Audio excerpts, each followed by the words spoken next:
Or we're shit posting on the Discord.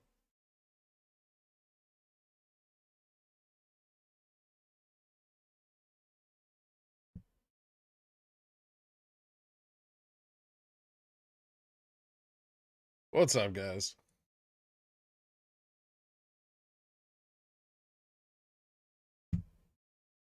Slap the intro? No, it's too late for that.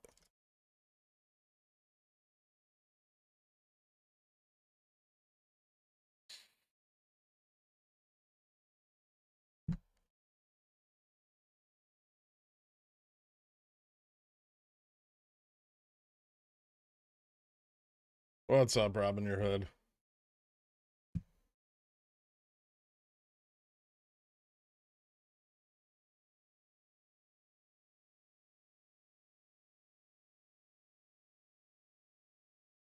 Good morning, guys.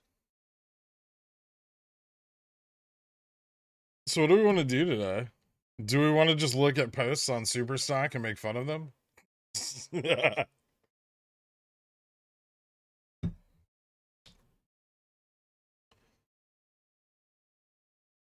Starting with Upstart, might be feeling hashtag bullish today. Yeah, I mean, it looks pretty fucking good. Let's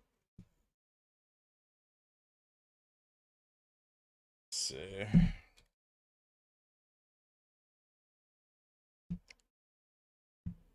MACD's flipping positive on the 4-hour.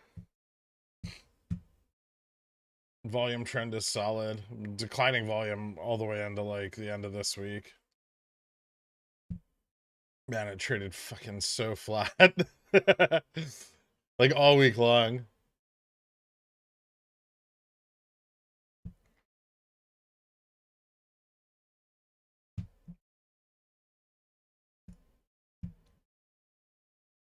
Good morning, David.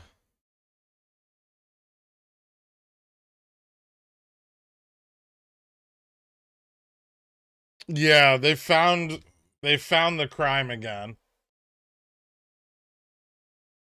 So instead of taking the data and weighing it against their confirmation bias, they're now back to believing shit Ortex said that they misstated.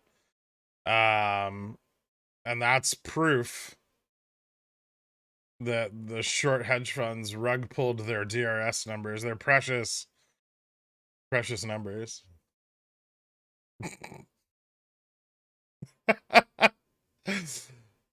I've gotten a kick out of it this weekend, but yeah, the MMTLP clan found crime also.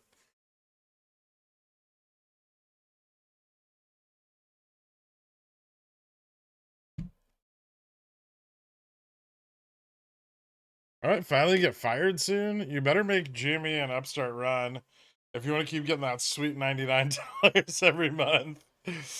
Why are you getting fired? Because you haven't done your job in 2 years? That seems unfair.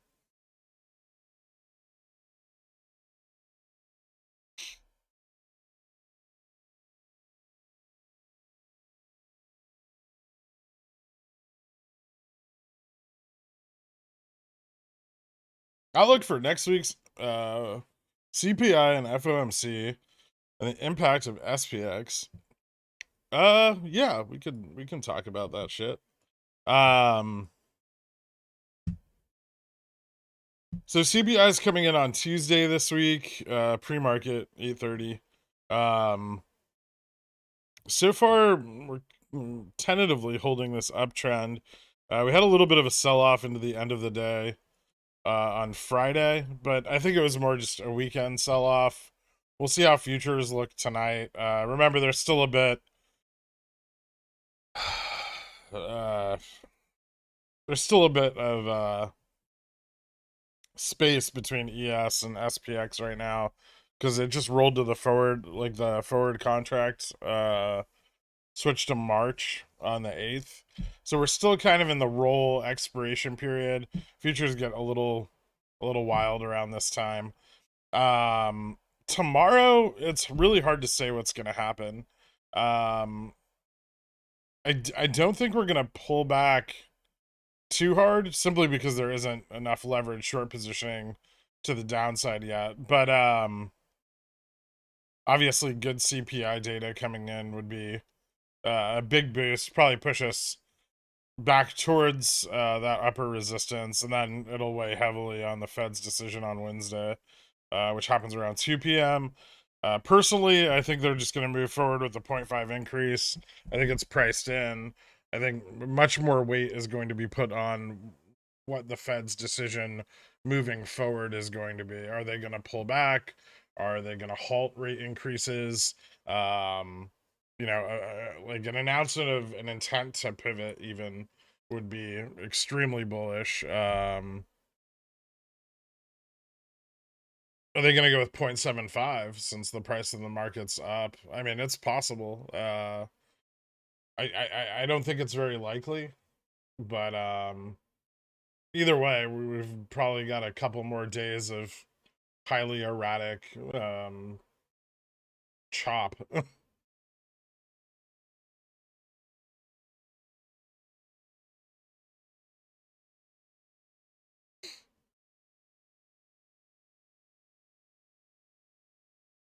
Can you please elaborate on the chart you posted in the Discord announcement channel on Friday?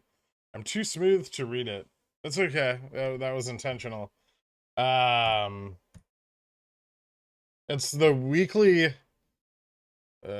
weighted liquidity for GME since like 20. I believe the chart goes back to 2019, if I'm not mistaken.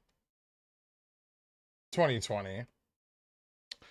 Before Cohen's buy-in. It's a really nice way to see the effect of Cohen's buy-in on the liquidity in GME. Here I can probably pull it up here. Give me a second.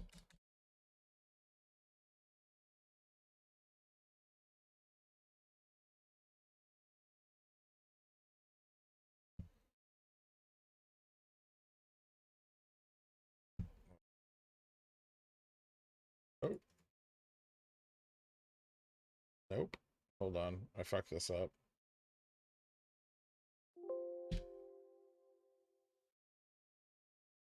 All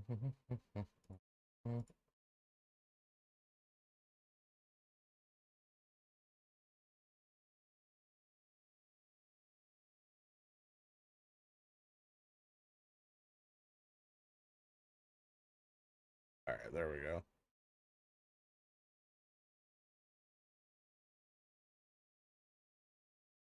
So, if you look there right after August of 2020, you can see the effect of Cohen's buy-in. It's kind of like right. Oh, no, I gotta move this around. Give me a second.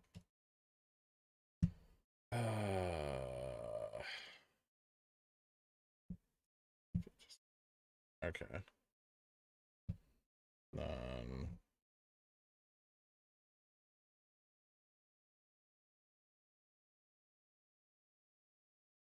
There we go. So if you look here, this is where Cohen bought in August, and then right here is where he bought in again in December. And then ultimately, the effect of that was, all of the price action that occurred from January through June, at which point, right here, Cohen dumped shares and the ETFs rebalanced, and the liquidity in GME, plummeted again. And what's interesting here is on the weekly, on this moving average, is that, hold on.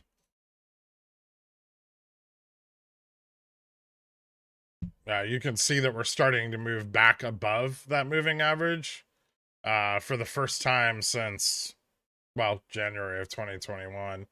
And the fact that we're moving back above that moving average, and given our extremely low liquidity right now, we know we're moving into another liquidity event. There's a very good chance that it's a big one. Yeah, kind of what it means. I'm trying to massively oversimplify this, but that's basically what we're looking at here.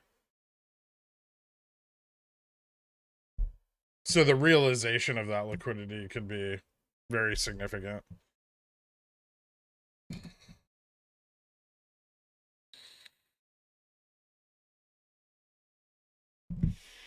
Oh, am I blurry again?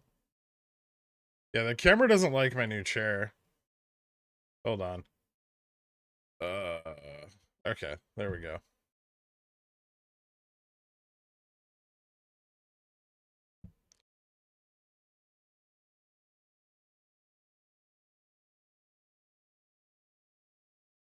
Not because of that, restructuring. Oh. Well, I mean, why are you gonna get picked during restructuring? I found tacos this weekend. No crime. You weren't looking hard enough.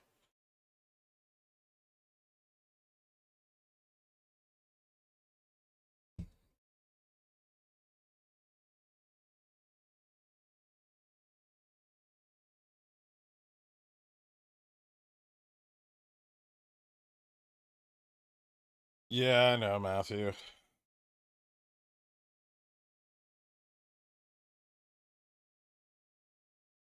Have you had the salsa especial from TJ's? My SO hates it, and I love it. Who's right? Both of you, because taste is.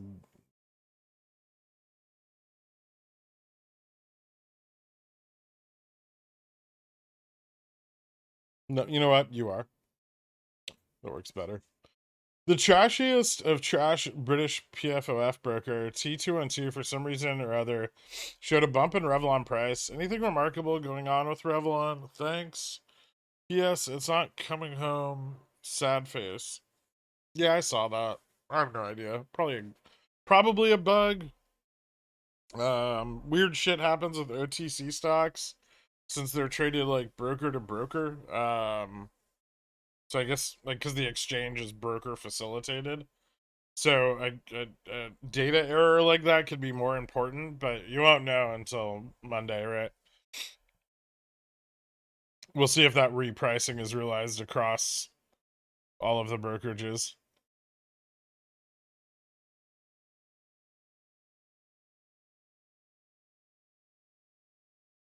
So, say a breakdown that advised a Fed pivot is what potentially could lead to a massive equity sell-off and possible recession.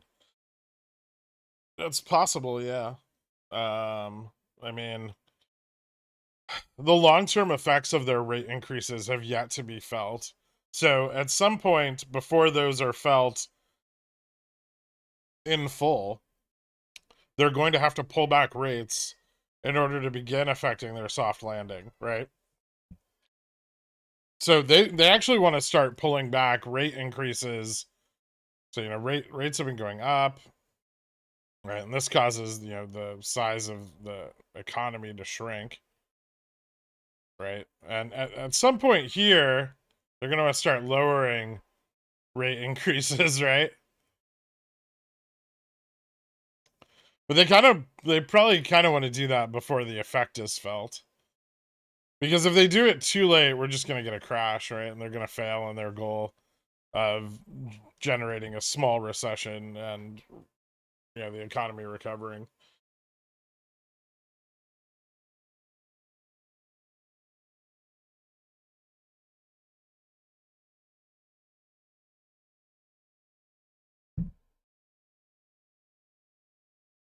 That's just our data, Lawrence of Arabia.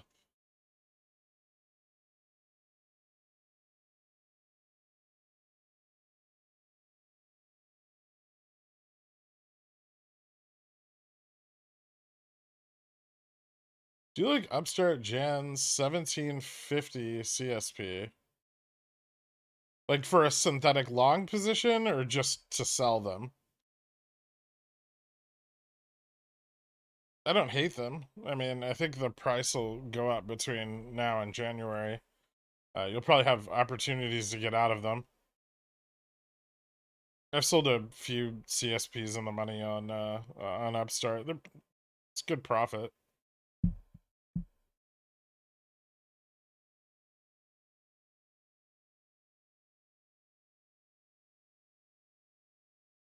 What do you make of SPX 1216 put OI at 3,000, still at 95K? Or it doesn't necessarily mean anything. Those can just be hedges, right? Do you think that because there's 95,000 OI, the market's gonna drop to 3,000 in less than 5 days?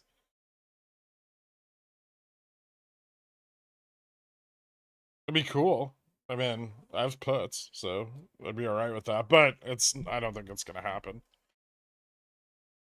There's usually like 300,000 contracts on the VIX at 75, but VIX isn't going to 75 anytime soon. And those are basically always there, right? They use those contracts to hedge. They sell them in the money. Just because there's OI doesn't necessarily mean it's bearish.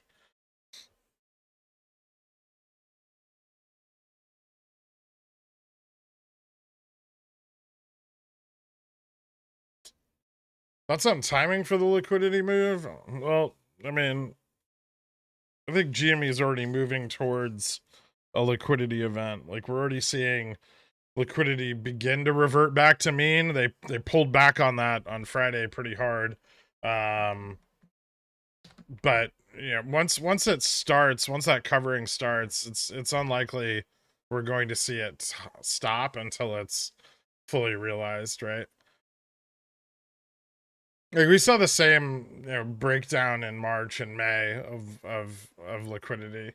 And once it started moving back to a more liquid environment, they can't really stop that at that point. So it's just gonna keep, it's probably just gonna keep going. Like I said, well, now I guess we have like 5 to 7 trading days before realization of that.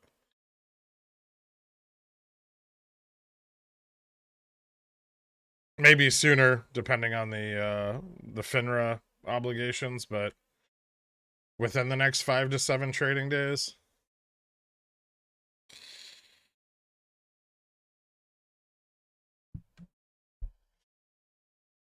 How long did the top last? Like the very peak of it in June.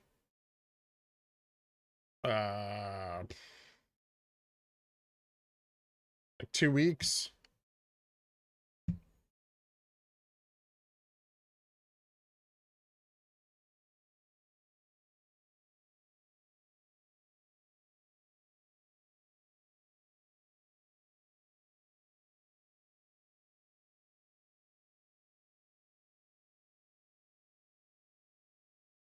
Weren't there swaps in place that expired Jan 2023 from the Jan 2021 shenanigans?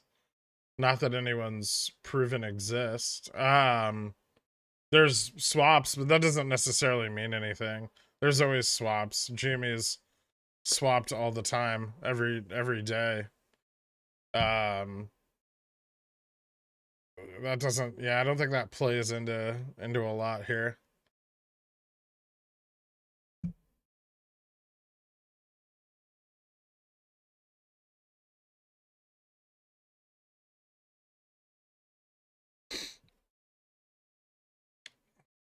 I was about to say taste is subjective, but I decided it was best not to.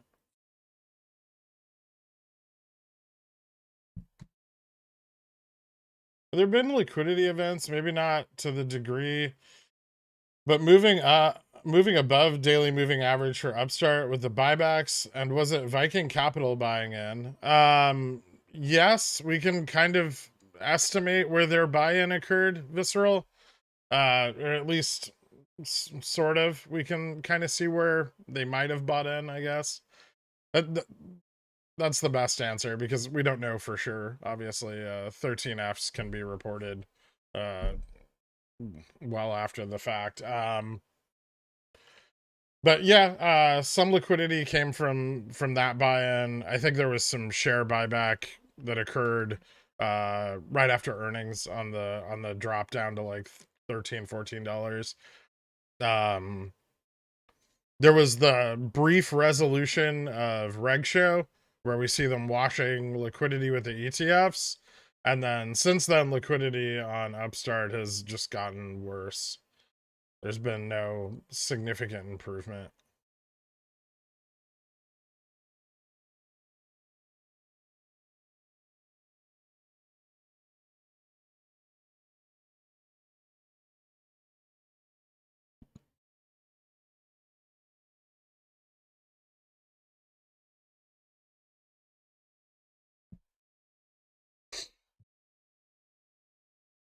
Yeah, I'm probably going to pick up more calls for GME this week.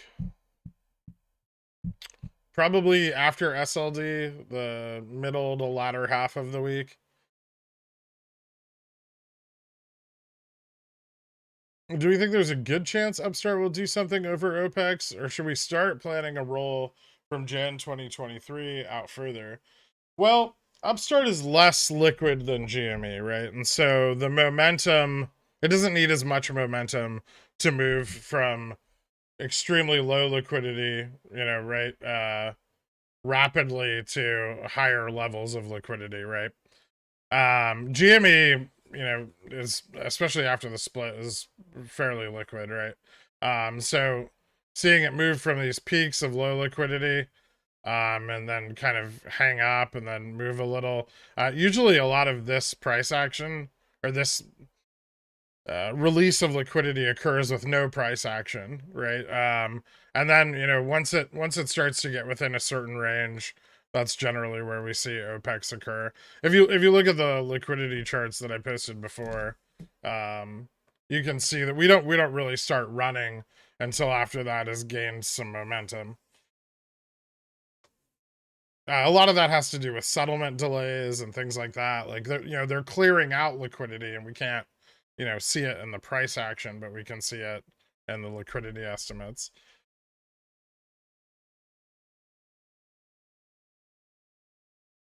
But I think Upstart's extremely illiquid.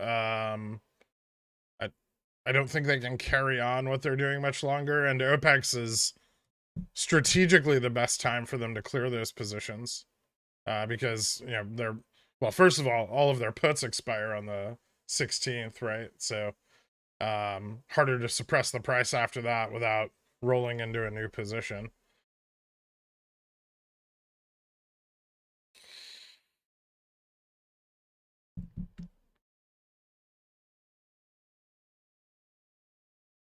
Does XRT's GME share balance still show discrepancies? I don't believe so. I haven't checked in a little while, but I think they resolved them around the time it came off of Reg Show. So XRT has quite a lot of GME in it now. Or at least they say they do. Yeah.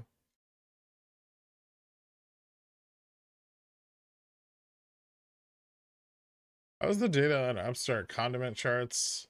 Any compelling information or continuation? I posted it on Friday. Not a lot changed since Friday and now.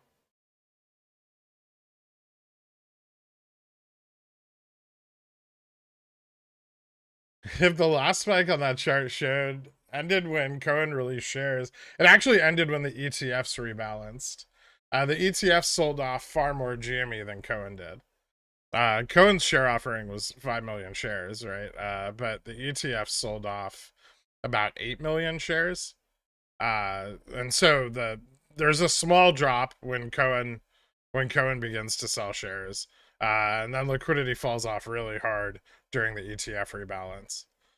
And that was when GameStop moved from, being very high FTDs on the underlying to very high FTDs on the ETFs, right? Because now all of a sudden GME had significantly less ETF liquidity. Significantly less. Moving, it was the largest stock in the Russell 2000, and it moved to one of the smallest stocks in the Russell 1K.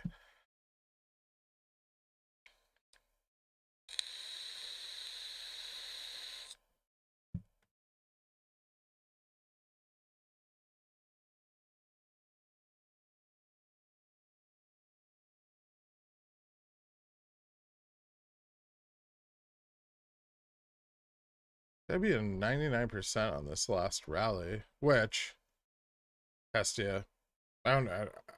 I'm not sure what you're referring to. Did I miss something?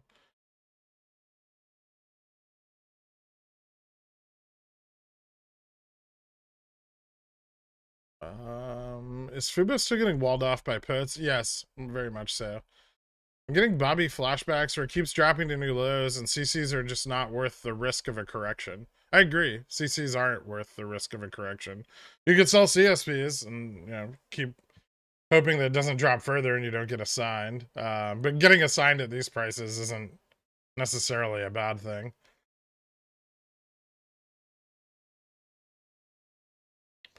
You touched on the 13-day reg show settlement, but what if I don't what I don't understand is force covering only applies to the prior 13 days. What happens to all the FTDs they've built up over months?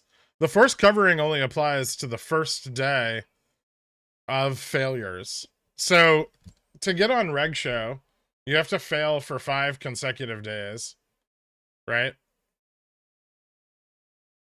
Fails greater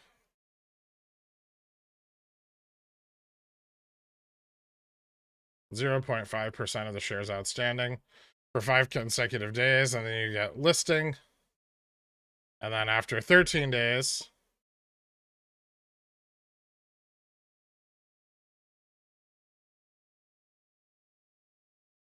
you get Rule 204 for settlement. Close out. And what this does is on day 1 of closeout, it closes out these FTDs. And then on day 2, it closes out these FTDs. And day 3, 4, so on, right?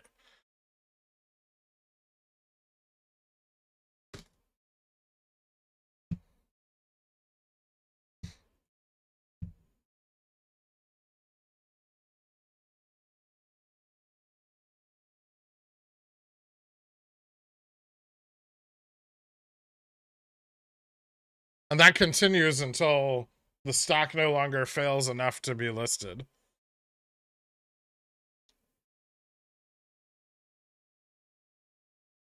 I don't actually know. I think DRS decreases the number of failures.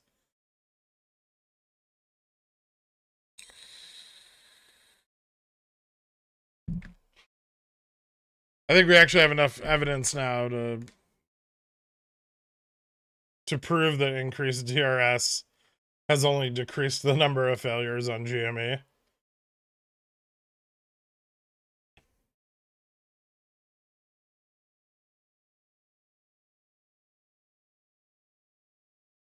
Upstart looks good.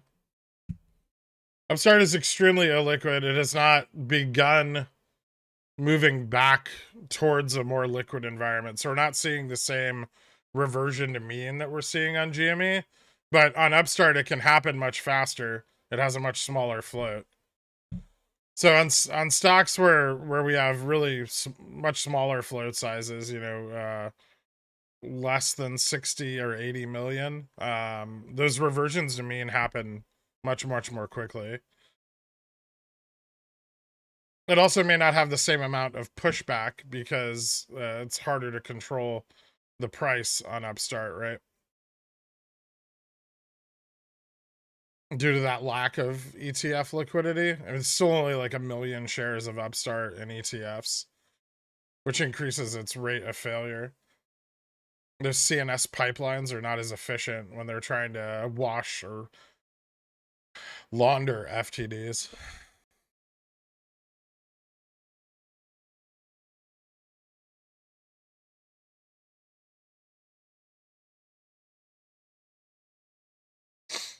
My thought is they go long vol for a crash. Oh yeah, but then they short the fuck out of it at the bottom, right? If they don't get squeezed out by the market running up first, they definitely want to be long vol for a crash.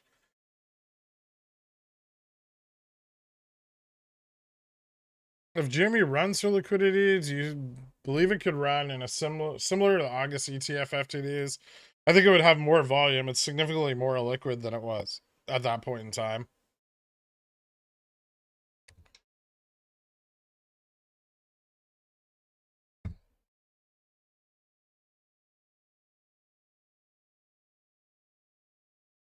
Since FOMO is less of a concern for Upstart with GME, is it more likely to run before GME? No, they'll probably run about the same time if they run. If they both run, they'll probably run in the same period. It's unlikely that they'll be separate.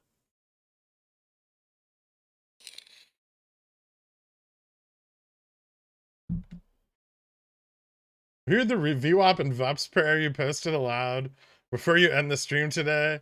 Only the penitent may pass. I'll think about it. Can you comment on the OI on Upstart, both call and put side? I've seen some big purchases on both sides. I don't know if they're bought or sold.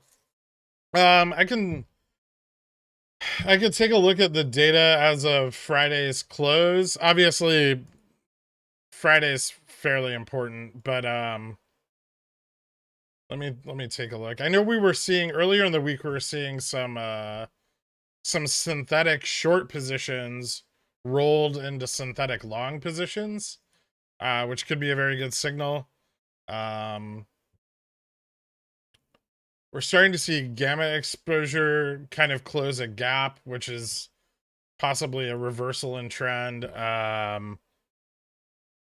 It looks like puts are selling off, but calls were kind of selling off a little bit too. Gamma and delta are both going up though. So even though we're seeing a reduction in the OI of contracts, it does look like more bullish positions are being bought. And IV was increasing ever so slightly into the end of the week. So post expiration, that looks like it'll be a good sign. Something else I need to be looking at here. Yeah, I mean, I think that the downtrend or the shorting on Upstart, at least at this time, is beginning to reverse. We fell below gamma neutral on, what was it, the 7th, and we've stayed below gamma neutral through now. So now, we actually have a stronger potential for the hedge flipping, which could accelerate price action even more.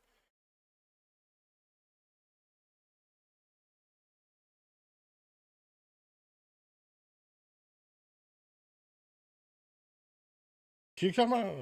Okay. When selling CCs on GME liquidity event, would you approach it like an OPEX and focus on GM? Or do different variables come into play, volume, etc.? I mean, OPEX is a liquidity event. That's, I mean, as we define it within our theory, OPEX is what generates liquidity in order to propagate another OPEX cycle. And so, yeah, I would handle it the same way because that is what OPEX is. It's a liquidity realization event.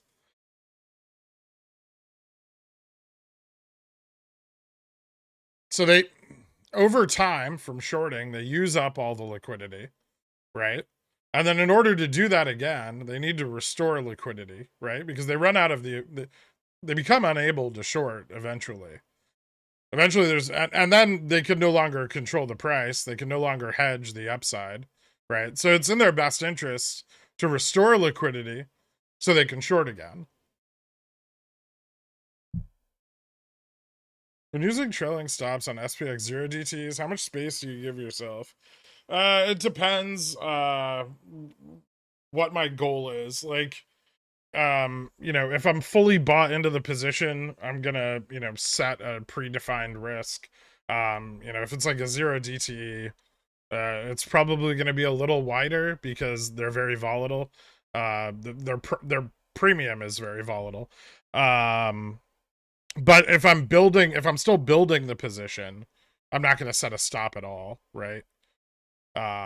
So like, if I'm buying a contract here and buying another one here and, I'm slowly averaging them down, as I build into like where I think, maybe stock price is going to bounce, right? So I start buying here. I'm probably going to keep buying into this point, and then I'll set risk, right? Then I'll set like a stop at, 15% or 20%, depending on how volatile and illiquid. If it's really illiquid, I might give myself, 30% on those. But that's the critical junction, right? So that's where I want my risk protected. If it bounces and goes the way I want it to go, then, I don't have to worry about the stops. If it continues to fall off, then, I'm going to get stopped out, which is ideal. Mr. Kofi. Sorry.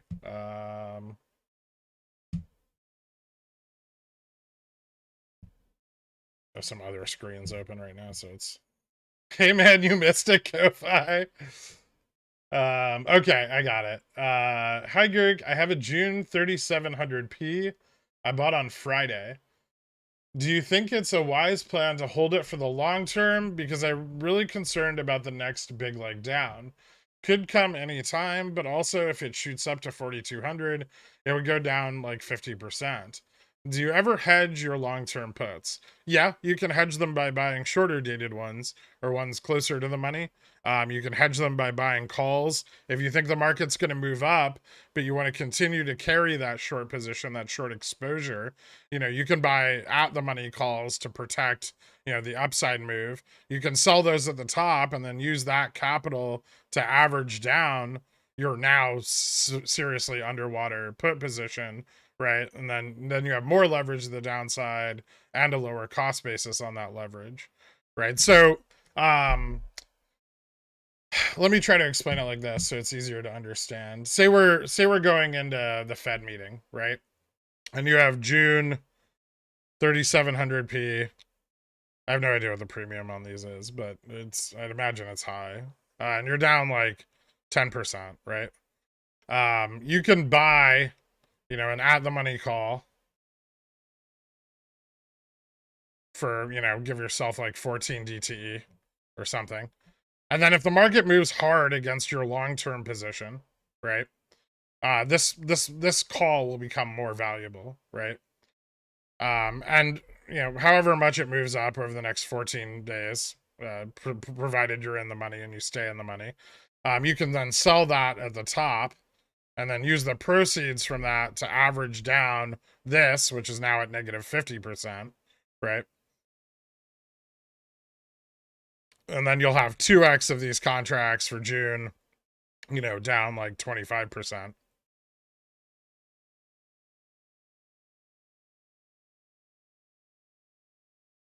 So yes, effectively, you can.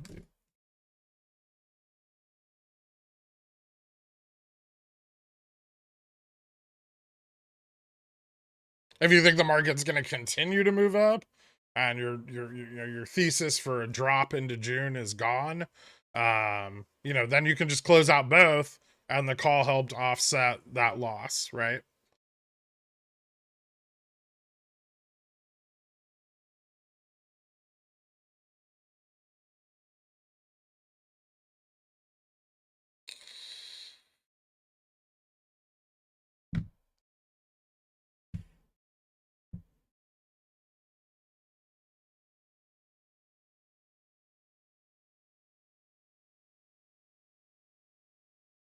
Looks like Upstart has a lot of FTDs due starting around the end of this coming week. Yeah, and I think the next potential listing date for Upstart on Reg Show is going to be the 19th. So if FTDs are going to start coming due now, right, that's going to increase volume, if nothing else. I don't think the FTDs are going to have a huge effect on price, but it's going to increase volume, which is going to increase the rate of failure, which increases the likelihood that we move back into Reg Show by the 19th. Remember, FTDs move in cycles.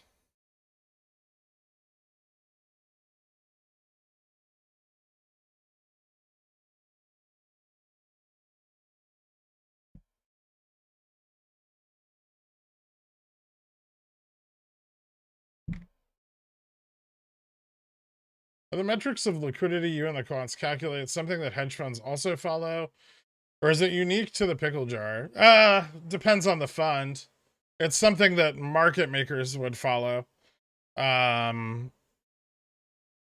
tools might be better than ours. They might be worse.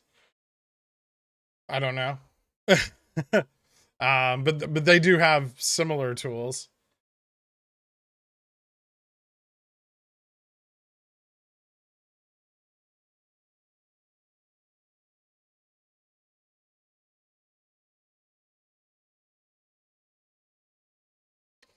You think a crash would encourage vol shorts to get in hard or make them play it as usual, or would they sit it out? Obviously, your ways off, but my initial thought is they would go long vol for crash. They're already long vol. They're very long vol. That's part of the melt up issue, right? Since they're already significantly long volatility, both across their short positions and in long volatility positions, like swaps and volatility assets like the VIX. The consistent upward pressure on the market puts those positions at risk. So, if the market continues to trudge upwards, it's going to push out those long vol positions, squeeze them out, whatever you want to call it. So they're, really banking on a crash. They need one. Thoughts on SLD being basically a nothing burger if CPI Fed comes in bullish? I don't think that'll happen. I think even with the momentum, we could still see a pullback if big funds are, going to sell off some equity in order to reposition. I think no matter what happens, they'll want to reposition, right? I mean, even bulls aren't very well set up for a big move to the upside, and shorts definitely aren't. So, yeah, I think getting more margin in this period is probably a given, and I would watch out for SLD. It could be quite large.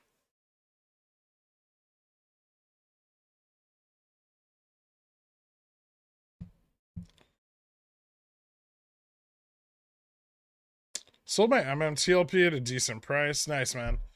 I can't help but be intrigued. I'm curious, is this a legitimately sketchy situation or just another case of retail not understanding advanced market mechanics? I don't even think it's a case of retail not understanding advanced market mechanics. It seems like a case of retail buying into a company that's going private.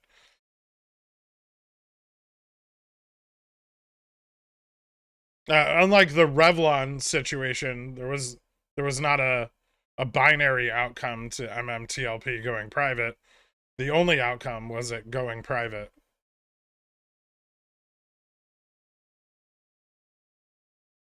When using trailing stops on SPX0 DCs, okay. I know I'm a little all over the place. I'm trying to make sure that I didn't miss anything. How far does the farther dated put area extend? That's not really relevant. All that matters is the March 17th expiration. I just drew a box here. I guess this extends out to June, but the size of it is just big enough that the letters fit. I don't have any put positions beyond March for SPX. I think March is more than enough time if we start to trend down, right? We're gonna hit these lows like 3,300 before March.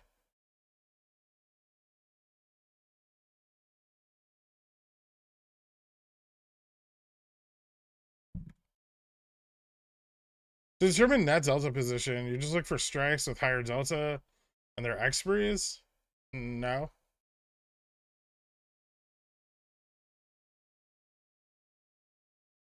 High delta and their expiries. No, we use the whole chain.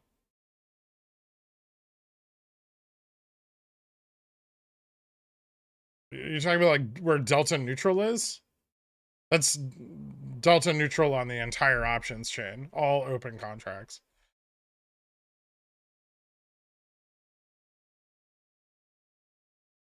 We assume Jimmy will range between 20 and 40 until the company becomes more profitable, has positive EPS.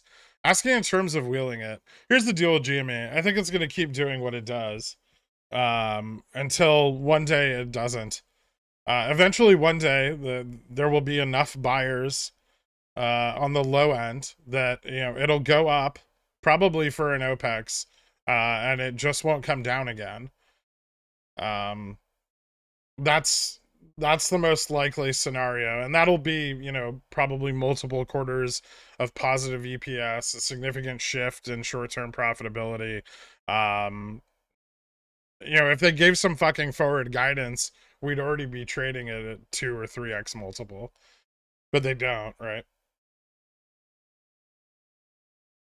Is volume analysis pointless on TradingView without paid data? Probably, I don't know. Probably not, but maybe. You want at least like the bare minimum, which is like I think like $5 a month for like NYSE and like maybe another 5 for NASDAQ stocks.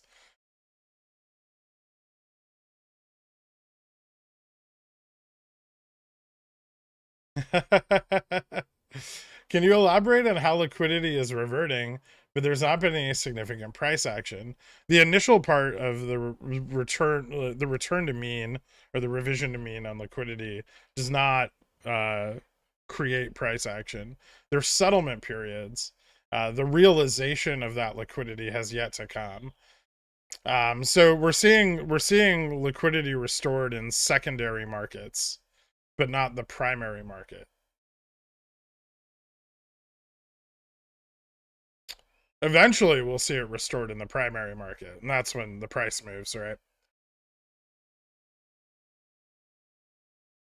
So we're not just tracking GME's liquidity. We're tracking GME's liquidity across all of its potential pools of liquidity and its borrow pool, right? So it's a little more in depth than just looking at the liquidity of the underlying.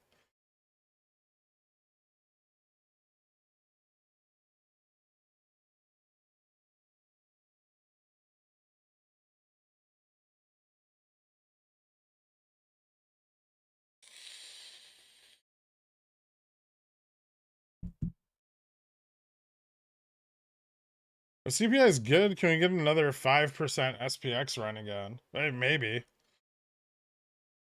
5% seems a little excessive. Where would that put us?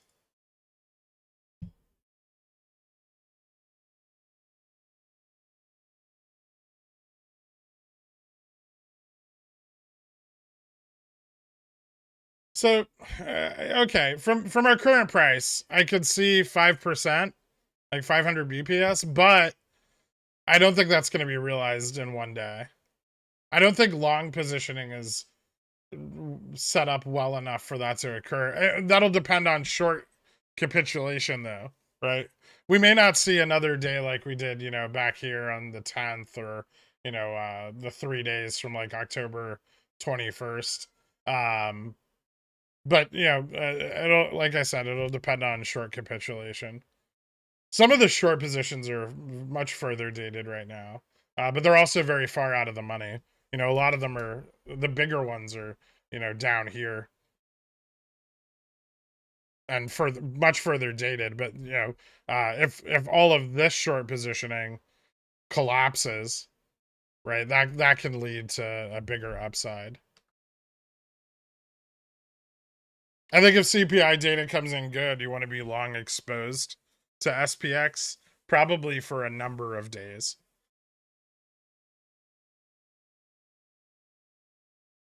And I wouldn't be very confident targeting much higher than 4,100.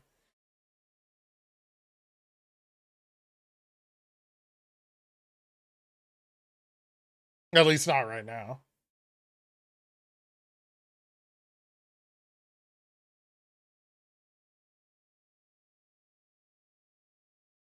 That's because the trades that occurred in those 2 trading days would not have settled in time, right? So all trades need to be settled by the record date.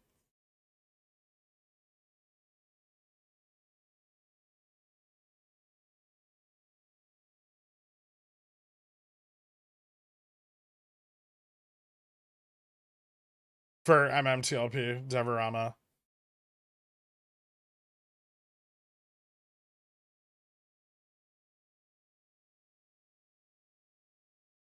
No, even if the market trends down, they'll have to cover. That could reduce the significance of the run, but it doesn't get rid of the run. In that event, you would see GME and Upstart, if they were being covered and the market was downtrending, they would show signs of negative beta. So they would trend against the market. We've seen it before. It's when they're covering it, market direction's not super important.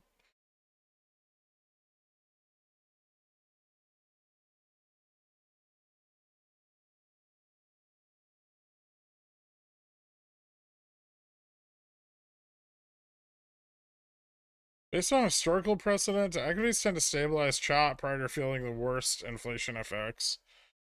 Generally, before deflation, you get a period of stagnant inflation, where inflation isn't really dropping or rising; it's just stagnating, or you'll hear it referred to as stagflation. That can occur for quite some time before you start to see true deflation. Although with the monetary policy plan that the Fed is taking, I don't think that period is gonna last for a significant period of time, because there'll be too many major shifts in the macroeconomic environment. Because I think the Fed is going to rapidly pivot from increasing rates to decreasing rates.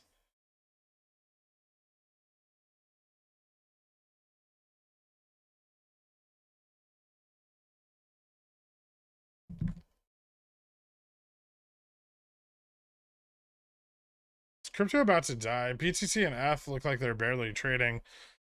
I mean, they're the riskiest asset, right? Out of all the asset classes, crypto is by far the riskiest. And if big funds are pulling risk off the table, that's going to be the first place they pull it, right? So yeah, I would expect crypto liquidity to also fall off a cliff.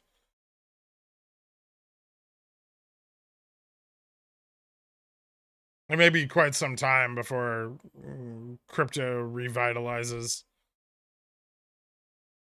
Funds like it because you can get leverage with it, but that doesn't mean they're going to risk capital there with the market as volatile as it is now. What about SPY calls for a 50 BPS rate hike? I mean, I'm just going to straddle the Fed meeting, right? I might lean a little bullish, but we'll see.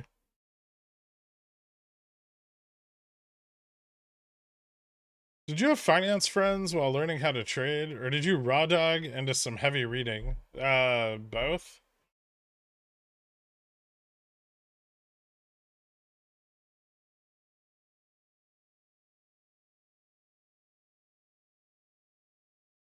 Think about the bullish case long term. Is there anything we could do to dodge the contraction in the market for the first quarter? Hmm. Bullish case long term. Is there anything we can do to dodge the contraction in the market for the first quarter? If you have long positions, you can sell in the money covered calls. So let's say you're estimating like a 15% pullback in the S&P 500 over the first quarter of the year. You can take your long positions and sell in the money covered calls for like March or June, 15% in the money or greater, depending on how you feel it's going to perform against the indices. And then if the price of the equity you own drops 15%, then you've effectively captured that loss, right? In the premium received up front, and you can buy back those covered calls, right? And you get just free money.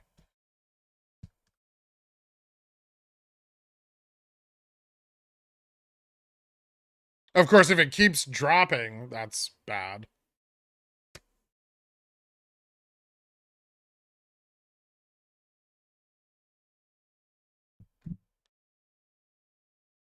June 3700p were 15K, and the delta was negative 0.3. Way I did before was always seeking a delta neutral call, also 0.3, maybe 40 ADC in December 30th.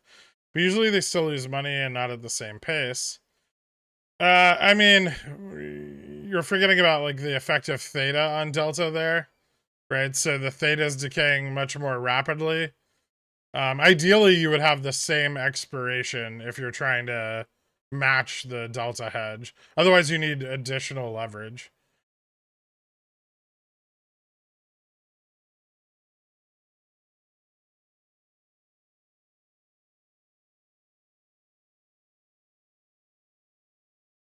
Met a Fidelity guy at a bar in Naples this weekend. He said another bull run before end of year, then big downs bottoming out sometime in March around 3,200, and then big ups.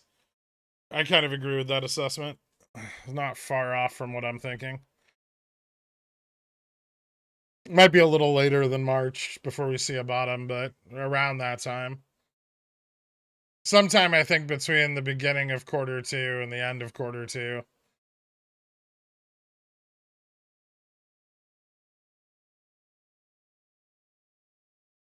I can't say. I just wanted to say I really appreciate these Sunday streams. Thanks to the insight on the market and possible outcomes to the near and long term. GG. Thanks, Ryan. I appreciate it, man. You guys think I have finance friends? Her? Now I just got to do that other thing, the thing with the eyeballs and books.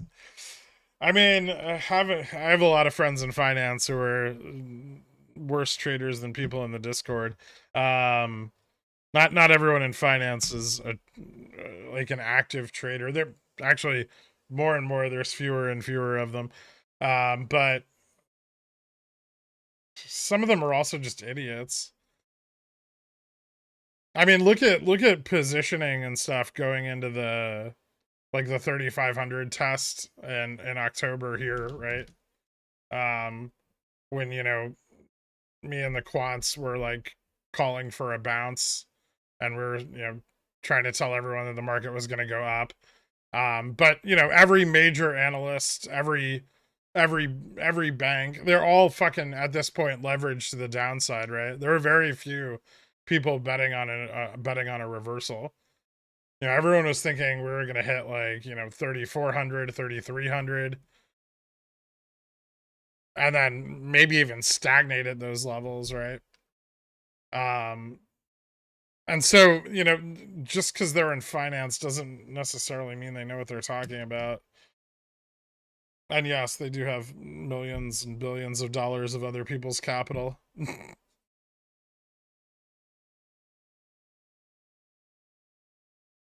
I would like to make money. Can teach all how money. Jay Fresh, if you want to make money, you know where I live, man. I've got some tasks that you could help me realize completion on. Is the intraday SPX OI you look at available to the public, or do you calculate that yourself? I mean, it's not available to the public. You have to pay for it. It's expensive.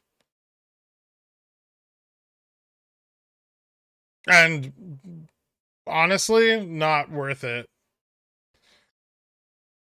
You guys see it and look at the analysis of it, and you're like, I can do that. But you're gonna put too much weighting on it, like Stefan does on EMAs. It's one part of 20 other factors that are being looked at the same time, and paying for it is not worth it.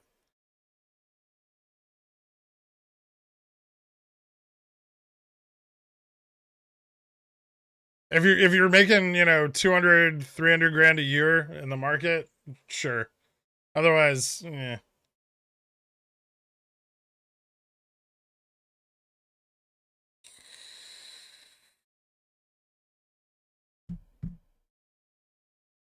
When you make your picks, do you base it off rough valuation as well as technical setup? Not always. I generally spend a pretty good amount of time on the valuation part. Um, it depends on the pick. Some are short, some are long, some are, you know, not directional, although that's rarer. Um, yeah, I don't think I don't think you can define it so easily that way. I do look into, valuation metrics for most things that I trade. Sometimes more so than others. But there's other stuff like, Docu is probably trading a little higher than it should, right? But it continues to gain value. But that's partially because of other factors like its moat, its interest, its options chain. Technical setups are nice, but they're generally just there anyway. They're just bias confirming, if anything.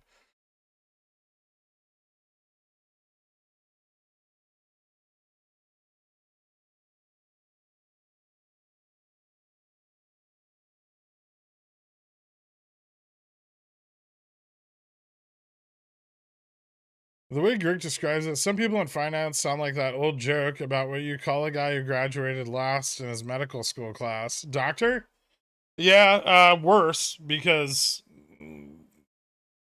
graduating at the top of your class in finance isn't very fucking impressive either. Speaking of that, I was marveling today about the efficiency of a Dan. All you need to get one started is a spoonful of mayo, and it continues to lubricate itself. Yeah, yeah. You should look into their heat displacement.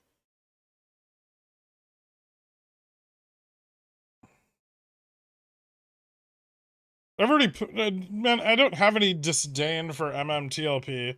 The stock was up 1,000% and people didn't sell. I mean, I just feel bad for people that got fucking baited or, didn't pay attention to settlement timing or the fact that they're buying into a company that's going private. FINRA halted it because there was not enough time for the trades to settle into the company going private, which is a delisting.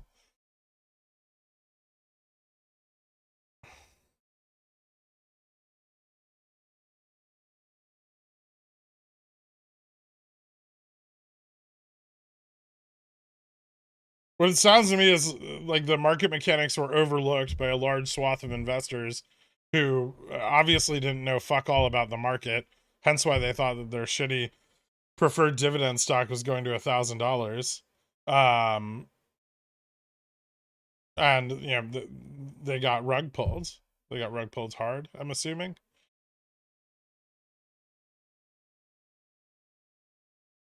Show me how to make 200 to 300K in a year, please. Thanks. I mean, if you put $20,000 into Caterpillar when it was a pickles pick, you would have made 200 grand. If you put it into SPX when it was a pickles pick, you would have made 200 grand. Uh,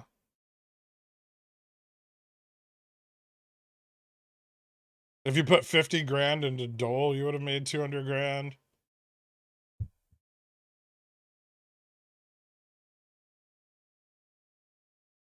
30 grand into Sherwin-Williams.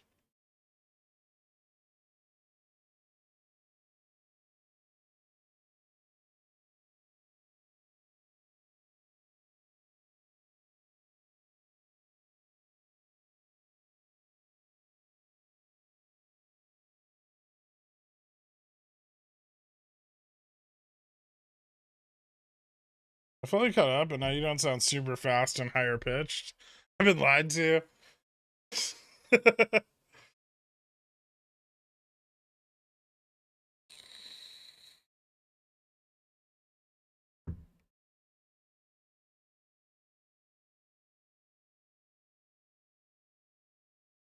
What time should I expect my helicopter? I want quant access. I don't want a reverse osmosis system installed for my espresso machine. I bought the one that doesn't have a rotary pump. It's got a vibratory pump, so I can't even hook it up to a water supply if I wanted to. I'd have to switch the pumps out and cut a big hole in the side of it. It's a nightmare. When's Sava gonna have me tossing sausage on supercars like Laren? Sava looks pretty good right now.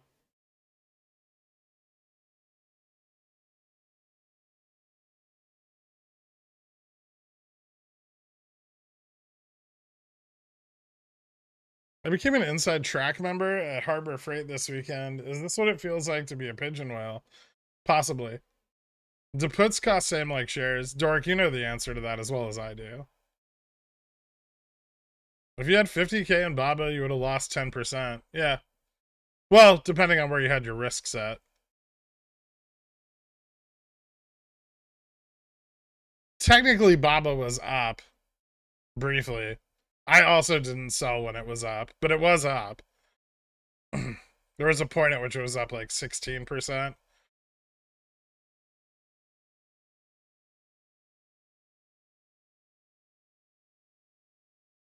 You could have bought Tesla Zero DTs on Friday. I made 80% on those.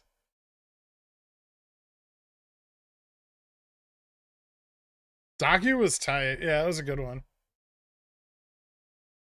So these pickles picks save $300. And you could have more than $300. You could have less if you don't manage your risk or enter your positions well.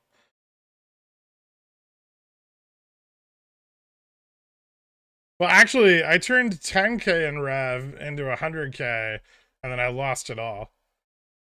Well, actually, I didn't lose it all. It just turned back into 10k. But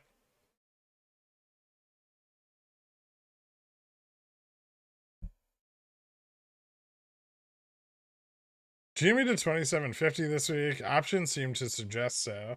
I could see that. I still think we don't run until after OPEX. I don't think we're gonna see it. We might start running like Thursday or Friday. I'm gonna try to be prepared for that, just because the pressure is so high, right? I don't want it to October 31st out of the blue. Please say Jay-Z, you are a Neo bag holder. Okay. He knows that.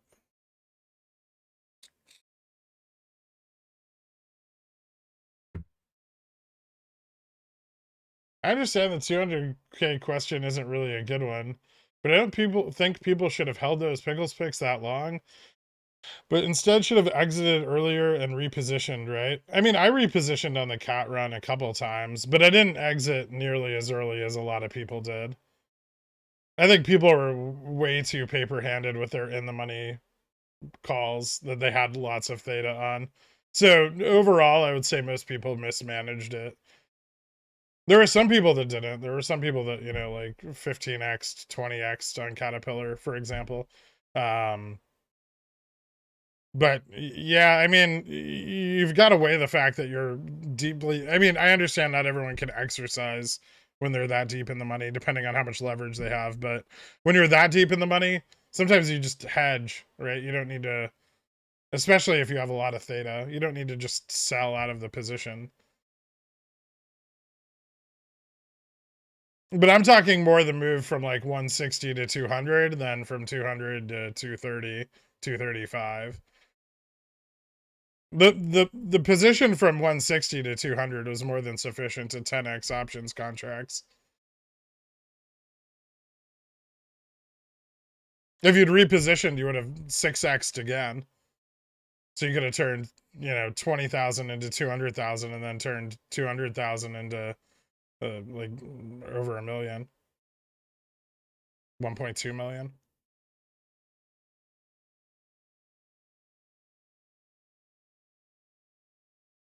Actually, a little, maybe even 1.4.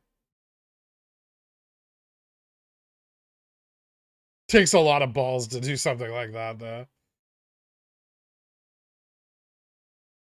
But even if you went in for half on the second side of it, you could have picked up another, you know, or just your initial investment, you could have picked up another 60 grand, 80 grand.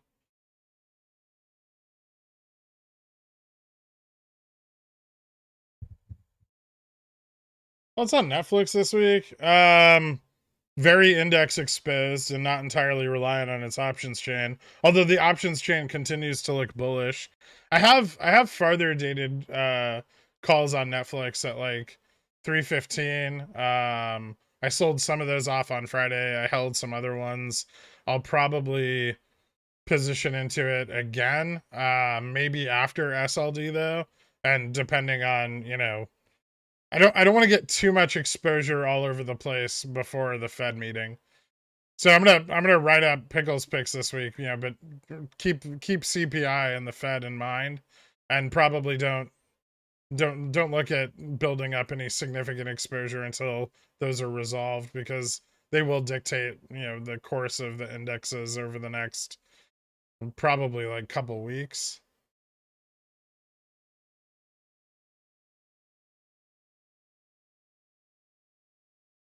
Well, shorts don't need to cover on the exchange. They're still indebted to whoever lent them shares.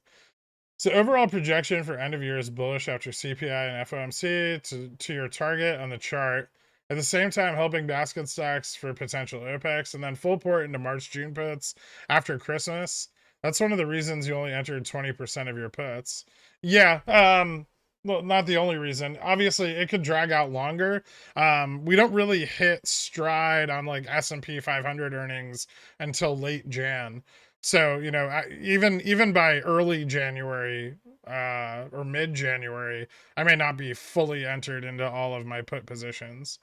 I'm building them up over time. I can, but I still feel like if we get another big surge on the long side of the market, I think I'll have plenty of time to keep buying into those as it becomes advantageous and the premiums are low.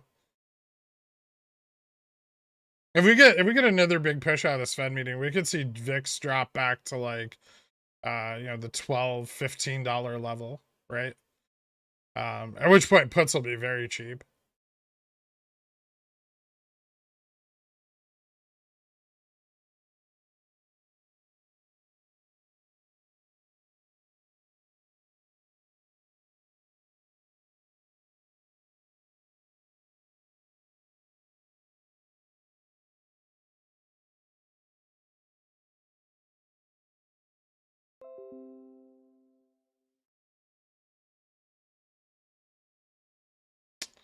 Did you see the tweet talking about how the top of the class at MIT went to work for Palantir, mediocre went to Facebook, Google, and the rest went into finance?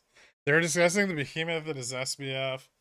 Um, no, I can't say I did. I don't really pay very much attention to Twitter. I would say generally that's the case with schools like MIT. Graduates tend to work on things they're passionate about. Um, Honestly, most like applied sciences and applied mathematics people that get into finance do it later in life after like PhDs, masters, when they're done with the academic pursuit and they just want to fucking make money. um I think that's a, I don't know, it's probably a sad thing that some of our brightest, most experienced minds go into finance, where they generate no value for society.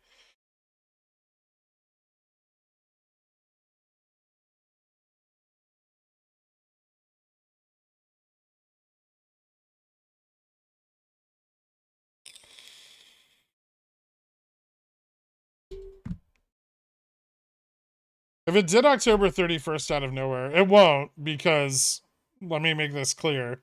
Uh, it's no longer on, like, XRT is no longer on Reg Show, which is what October 31st was. There is no question. We have the liquidity evidence that supports it was XRT covering. and XRT FTDs, right?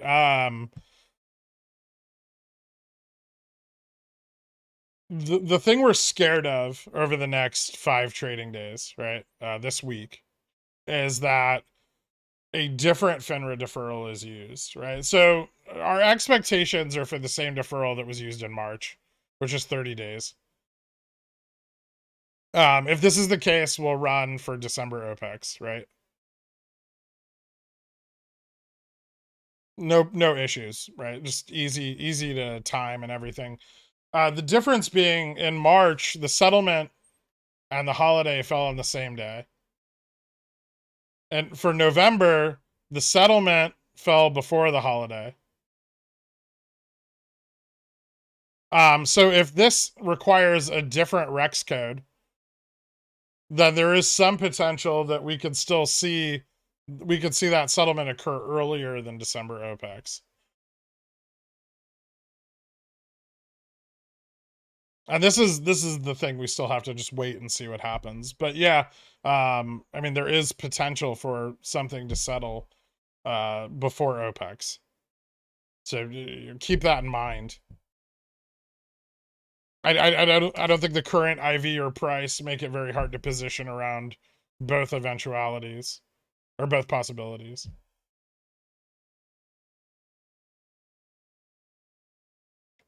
When you're deep in the money, that's when you take profits with out of the money PMCCs to lock in some gains. Yeah. Yeah, if you have calls that deep in the money with a significant amount of theta, you can absolutely sell PMCCs on them.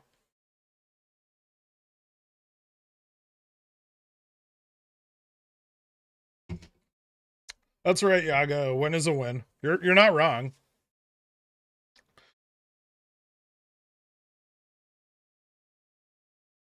If you managed it and you managed it profitably, then the next time you can only do better.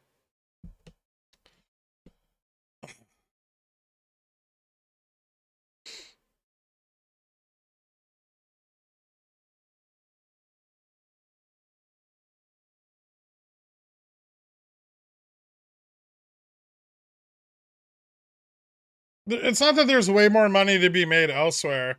You can generate, really significant returns off GameStop if it's well managed. You can also lose a lot of money on it, but there's a reason I keep almost 60% of my portfolio in GME, right? And it's not because I have, hopium or some, unsubstantiated belief in a short squeeze. It's because it's profitable. It's a profitable stock to own. It's a great asset. It's one of the best volatility assets money can buy. And it has a fairly good amount of downside protection, depending on your cost basis, obviously.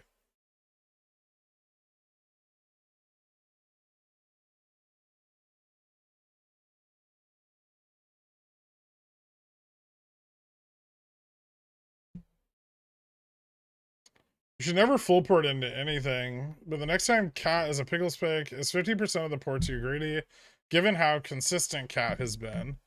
We'll see the next time it's going to be a Pickles pick. It may be a while. It may never be again. But yes, that's super risky and bad. There's always new opportunities. Just because you like that one doesn't mean it's better than other ones. Do you expect 0.5% like everyone else? I'm starting to think the Fed is at risk of overdoing it. Housing CPI calc by Fed is flat, 40% of CPI. Economists saying private measures falling. I do, JFresh, but I also expect them to pivot and potentially not just flatten the rate aggressively, but to pivot immediately out of the aggressive rate once hitting it, right? So I do think they'll probably move forward with the 0.5, but it's probably before the effects of the initial 0.75 increases are realized. They're going to start to pivot into a lower rate environment. So I don't think that they're going to stay at a stable rate for any significant period of time. Even though they've said they were going to, I don't think they can. Not. They won't get their soft landing if they do. If they stay at that aggressive rate for too long, they'll kill the chance of a soft landing. Even a softish landing. Pookie Master, welcome to Dillionaire. Thank you so much, man. Hit me up on the Discord. I'll get you added after the stream. Happy birthday, Gert. Yeah. I do think they will hit the aggressive rate before the new year, though.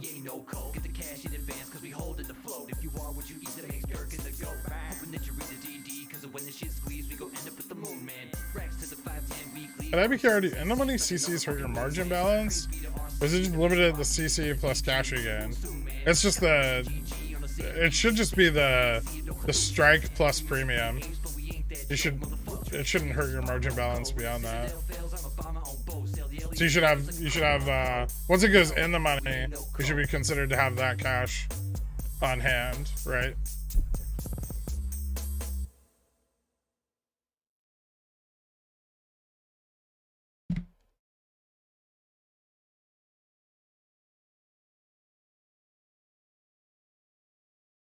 Apparently I paper-handed Zillionaire by mismanaging my position.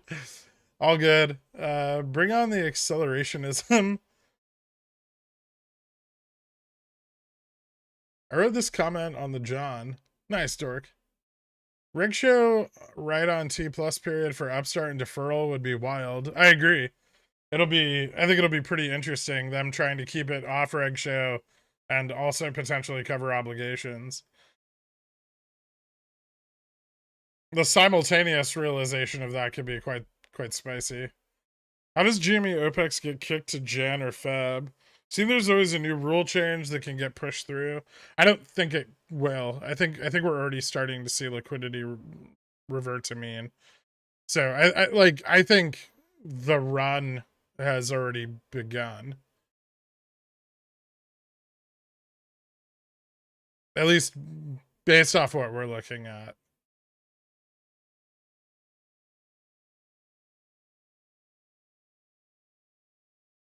You can't restore that much liquidity in secondary markets without significantly affecting the primary market.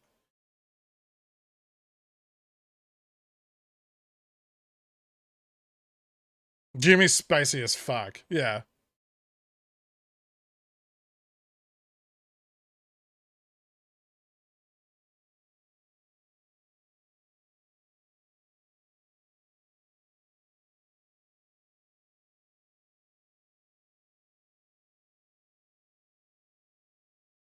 Oh yeah, I agree. Well, the Fed will pivot into the downtrend, right? And then, as they start to pivot more and more, not the initial part of the pivot. I think the initial part of the pivot will not be bullish, snake whips.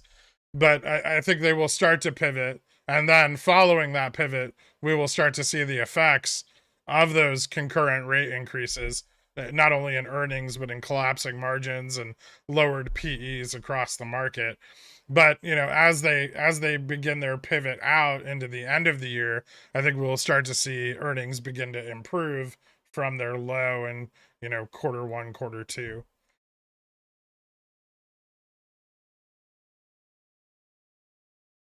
So here's the Fed moving rates up while the market moves down, right? And the Fed pivots. The market keeps moving down, right? Market, Fed. And then as the Fed approaches lower rates, the market can start moving up.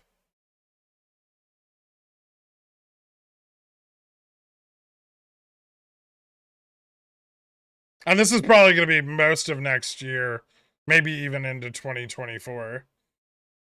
Probably into 2024, actually.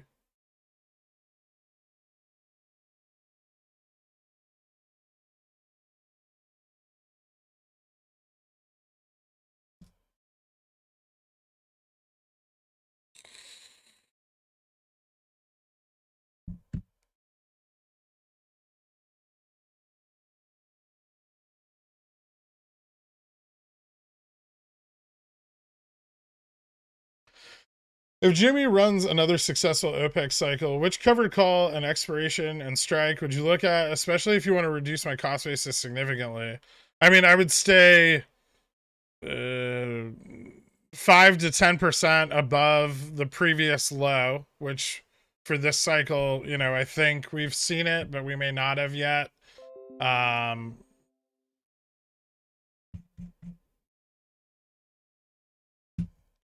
But I would want to stay. I probably wouldn't want to sell covered calls lower than like 24.50 or 25. And then I would probably sell like 30 to 90 DTE. There's earnings. So I'd sell before earnings, maybe Febs. That way you capture the most theta and the most significant drop you can.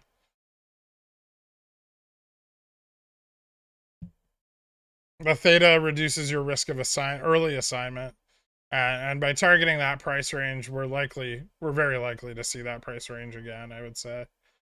And then you're still closed out before Q4 earnings, which have the potential to be fairly good.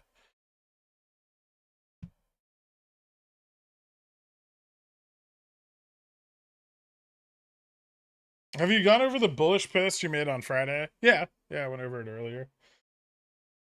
Is it good to buy Citigroup short term? Why? What's your thesis? I mean, banks will do better. They're not bad to own through this period. You might want to wait for a better price on them, like pick them up in a downtrend. But you know, banks will benefit off of the increased rates for some time.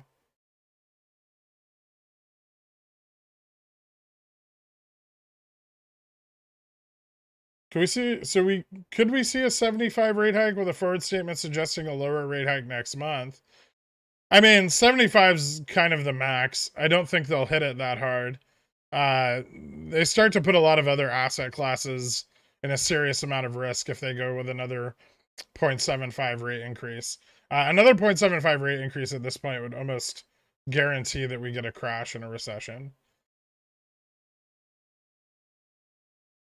But like a serious recession, not like a 3 to 4 year one. So I don't think so.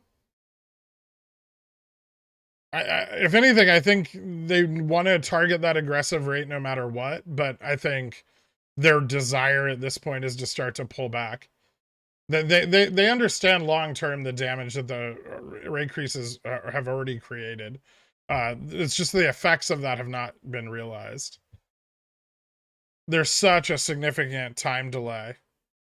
That they've really already been overly aggressive.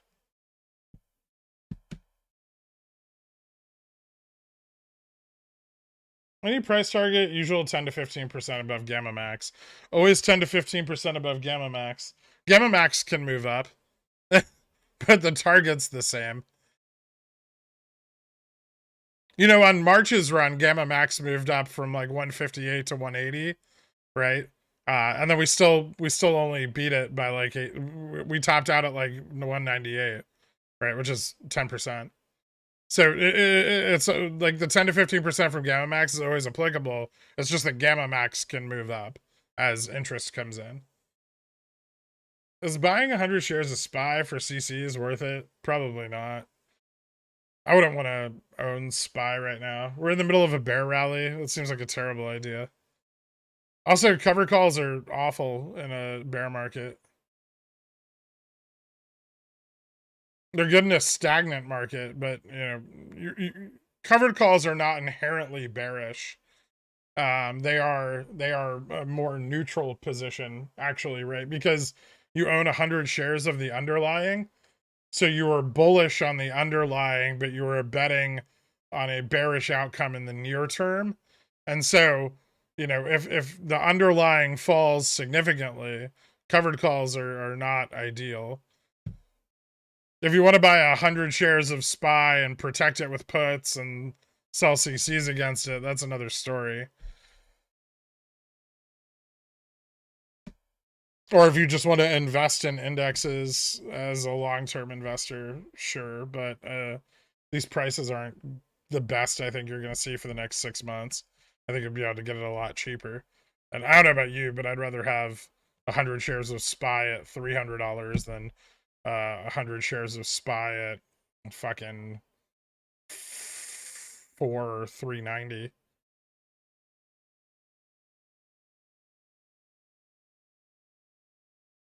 How far in the money for higher cost basis peeps? $40 and up. Like I just said, I wouldn't target anything lower than $25. The price you sell at, that's just depends on your timing, right? But I mean, if we hit $40, that's $15 off your cost basis. There's some risk selling that deep in the money, but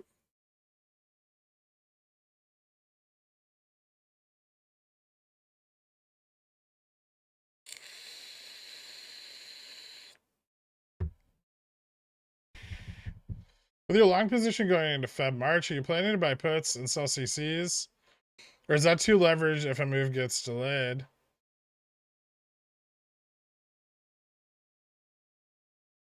Wait, which long position going into Feb and March? I'll buy puts on GME if it runs hard enough. I'll buy protective puts in the money, not out of the money.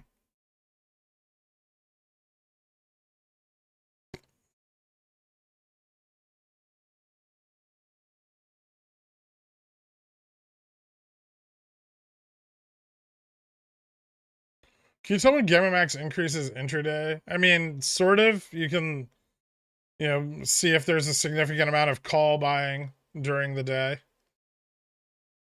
And if that call buying is out of the money, then yeah, Gamma Max is likely increasing. I'm in 100 shares of SPY at the bottom. I mean, you still got to define the bottom. Sure. Depending on how long the recession lasts, though, it could be a while. So you may be sitting on those, not making a lot of money off them for quite some time. There have been periods of like 4, 5, 6 years where, SPX performance has been meh. Although SPX has a little more commodities exposure than it used to. So maybe that'll be good when the commodities market starts to heat up in a deflationary environment.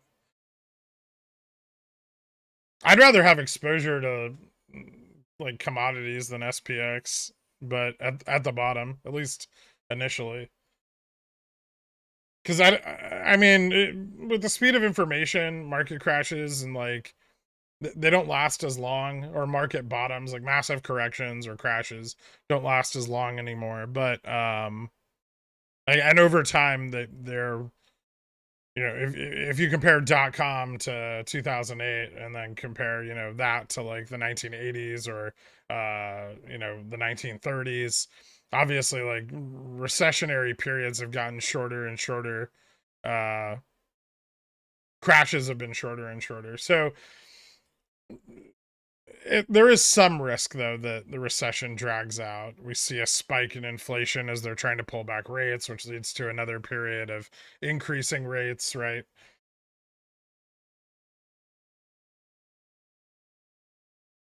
Based on the SPX chart, even though we have broken the uptrend support since October, it doesn't mean much until CPI and FOMC decision, right?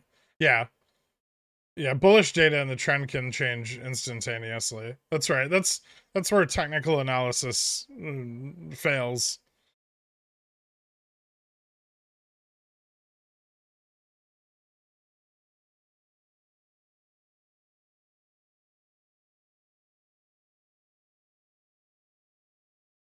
Also, not all pullbacks lead to a significant pullback, right?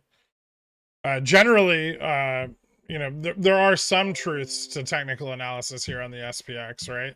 And that's that all downtrends eventually break up, right? So, we have a very significant downtrend over the year.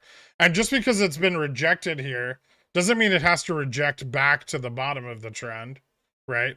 This can just reject to here and then climb back up, right? So I think that's kind of where the like, oh, I've drawn a line and this is the market can't go higher than this kind of falls apart.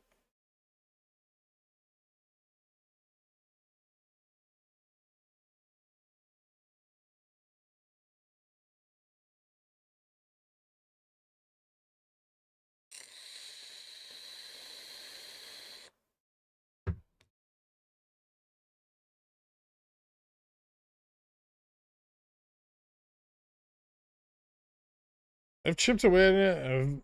March helped a lot. Getting more call averse and more CC focused on runs. Calls look pretty good right now, though. Yeah, I'm feeling a little. Yeah, I was gonna go after this OPEX period with just CCs. I mean, and that's fine. You don't have to buy calls into OPEX, right? Cover calls are more than sufficient to realize a significant amount of profit from an OPEX. If you can sell naked calls, those are obviously as well. Um, but it is nice to have both sides covered, right? If you can make money on the up, the sideways, and the down, you can make a lot of money on GameStop. So, yeah, I agree. Good luck getting that cost basis down. Sounds like you're chipping away at it, though.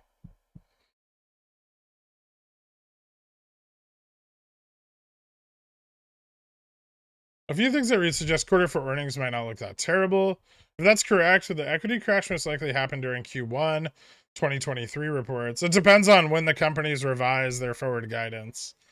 That's really what we're looking for is a significant shift in forward guidance across the market. And that's what's going to cause the contraction in those PEs. Some of that will happen in Q1. I don't know what you're reading, but a lot of it'll happen in Q4 also. So it will be throughout that period. That's why I'm not targeting. That's why I'm not saying like, oh, we're gonna see the bottom in Jan or Feb. It may be the quarter one 2023 reports where we really, but we will see a significant reduction in forward guidances. We're going to continue to see margins contract, right? And we've already, and here's the deal with the people that are like bullish into the beginning of next year. We've already begun to see margins contract on most mega caps, which I started talking about back in March of this year, right? March and April of this year. And we're realizing it even sooner than I had initially anticipated. I was really targeting quarter four to start to see those contractions, but the Fed went much more aggressive with their rate increases, right? At that time we weren't looking at, 0.75 over 0.75 over 0.75 over 0.75, right? It was, we were thinking we were going to get like 0.75, 0.75, 0.5, 0.25, right? And so since the Fed went so much harder, we started to see those margins contract sooner. And even in quarter four, retail might do okay, but that doesn't mean that manufacturers are going to do well. There's significant declines in margin in much broader sectors than just retail stocks, which always do well seasonally in quarter four.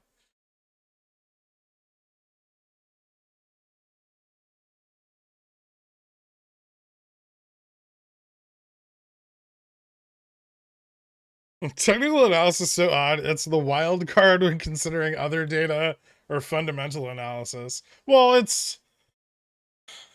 mean, it's an effort to measure sentiment, but it doesn't always work.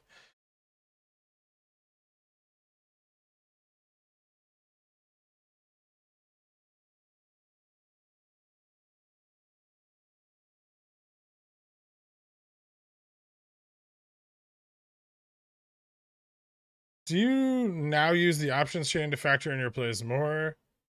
I mean, I always have. I have better data now to do it with.